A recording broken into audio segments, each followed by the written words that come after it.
Today we will show you how to replace the battery boards in your Vector 3 power meter system. This video pertains to the newly designed battery doors. The doors and the PCB board have been improved to provide constant contact with the batteries. For this process, you will need a pedal wrench, 4mm Allen key, the included screwdriver, and the Vector 3 replacement parts kit that includes the new battery board and screws.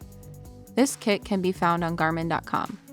You will also need mineral oil, also known as baby oil, and a toothpick to apply the lubricant when prompted. Now use the 4mm Allen key to remove the battery door, giving access to the battery board.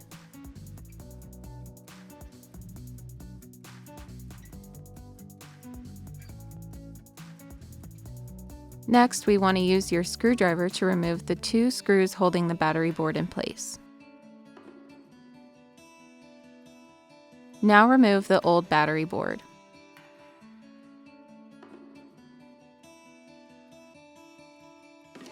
Install the 2 screws that come in the kit back into the battery board. Then we can take the new battery board and place it inside the pedal.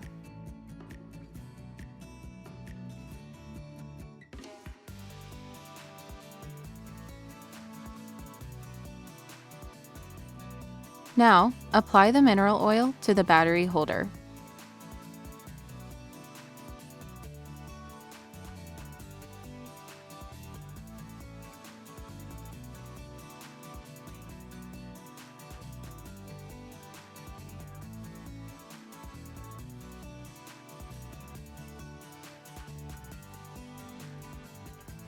Finally, reinstall the battery door using your 4mm Allen key.